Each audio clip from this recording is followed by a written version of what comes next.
March 10th. I'm T. Waldron, and this is my cat Pumpkin. Listen, can you sit nicely, please? Oh, nope. Okay. What's happening here with this collar? I hope you're having a good Monday. It is Monday. Um, Somebody said that the most, yeah, actually, I read the statistic. The most heart attacks happen on Monday mornings. I think that's people who don't like their jobs, right? We sort of work ourselves up sometimes if we don't like our job. Okay, hey, could you please just sit nicely? Ah, thank you. I appreciate it. That can happen, and sometimes we have to have whatever job we have, but sometimes we can switch. So, um, I loved my job for 18 years, and then I realized, you know what, I want to do something different, and here we are. So, so that happens. Do you like your job, Pumpkin? You're here for everybody on the live every day. She loves her job. She's very timely. She's not usually late to work. So thanks for sitting here and being here with us, Pumpkin. I appreciate that. We've got her mic'd up so you can hear her purring. Good morning, Art. Yeah, Pumpkin likes her job. I know you love your job. And when it's, you know what? And we were talking in this book, The Way of Integrity by Martha Beck, about sense of purpose. If we feel like we're helping other people or maybe helping ourselves, then if we can align our line of work with our purpose, then life is so beautiful and enjoyable. There's still work, there's still challenges, there's still things that happen, but it it just feels very peaceful when we can do that. And I thought I did that for years, and I did, but I feel like I'm even more aligned now. So it's kind of it's a gift. So let's take a few moments. We're going to take a few deep breaths. Inhale through your nose and exhale through your mouth. We're slowing our breath down and creating a little bit of heart and brain coherence. And if you can, close your eyes and we'll go within for a few minutes together. Inhale and exhale.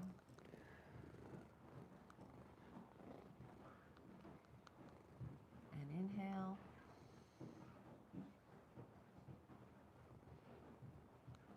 And exhale. We're slowing our breath down.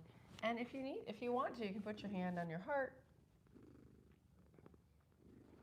Where our attention goes, our energy flows.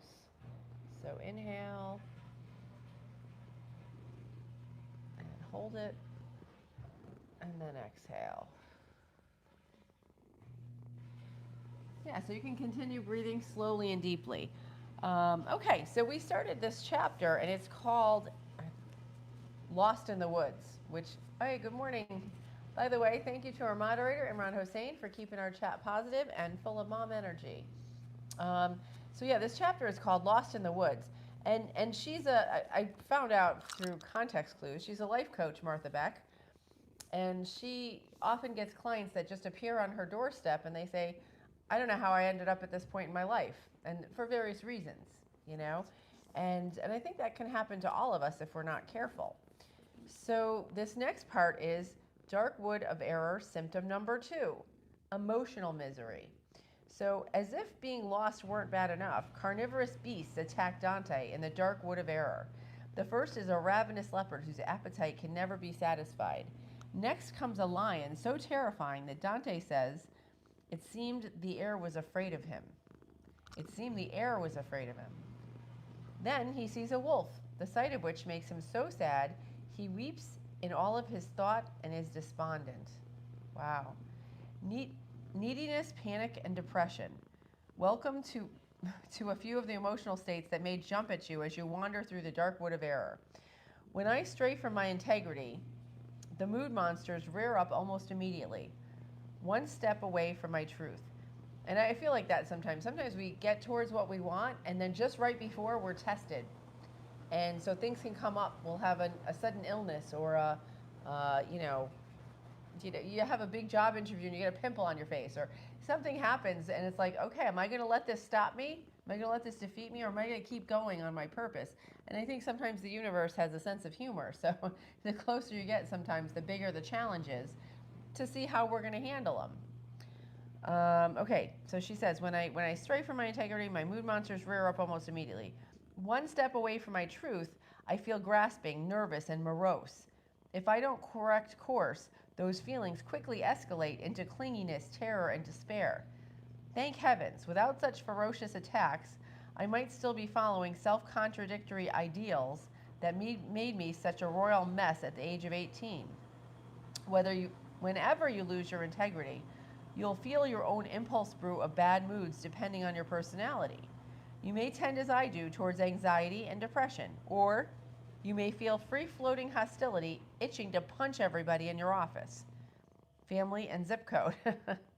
You may have full-on panic attacks, especially during special occasions, such as blind dates or parole hearings, when you most wish to appear relaxed and confident. Whatever your repeated and persistent negative emotions, try thinking of them as Dante's wild beasts, whose job it is to make your life unbearable when you stray from your true path. So she's saying use those feelings.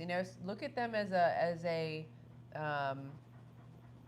like a barometer, as a sign when you're going away from your true integrity. If the feelings don't go away, even though you're taking your medication and meeting regularly with your therapist, you can be quite sure you're somehow out of integrity. The sooner you acknowledge this, the better, because the remaining in the dark wood of error may eventually cause you actual physical harm. So, that's interesting.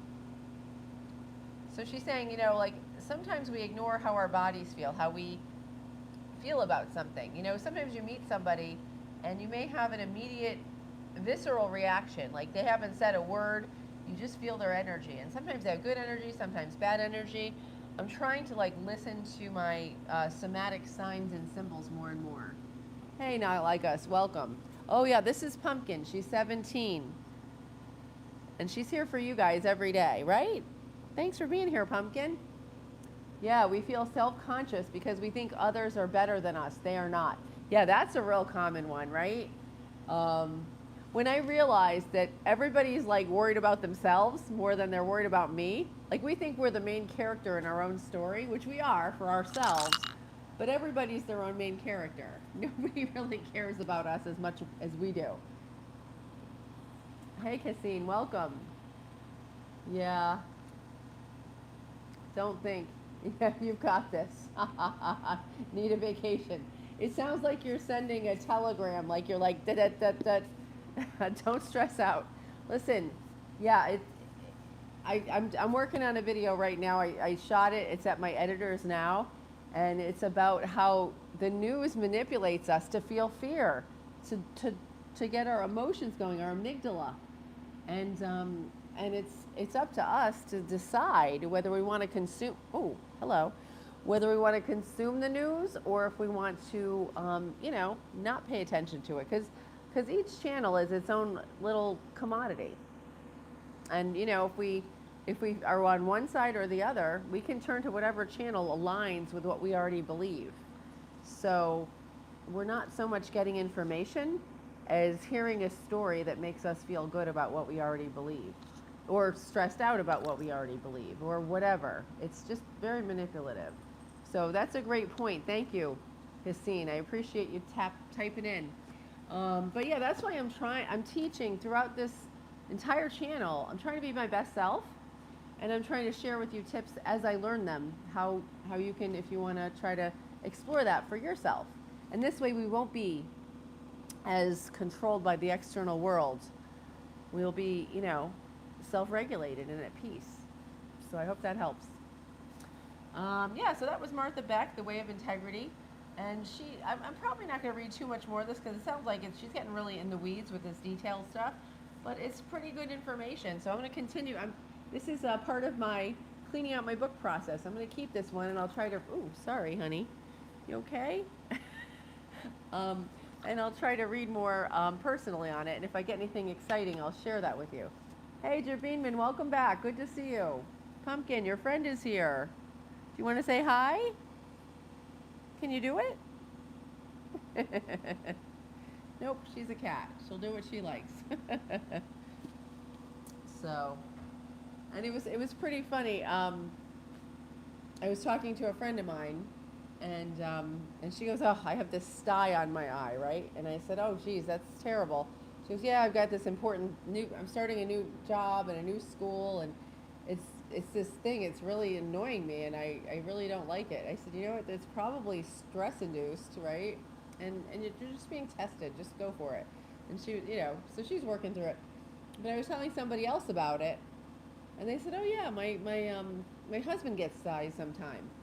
And then that next morning, I talked to that same person, and she goes, "My husband got a sty today." I'm like, the universe is so weird. Like, I believe we are quantumly entangled with certain people, and actually with everybody. But if we get on that same vibration, amazing things can happen. I wouldn't wish that on anybody, but it was just a really amazing synchronicity. So, I hope. Oh, hey! Thank you so much, Jerveenman. Pumpkin. Oh, and there's Fractal. We have a rare appearance from Fractal. Fractal, hi. Yes. She must have picked up your energy. Yeah, your friend says hello. I do think more people tune in for the cat than me, and I think that's completely understandable. All right, guys, I'm gonna head out. I hope, and thank you so much. Yes, Fractal, you have greetings as well.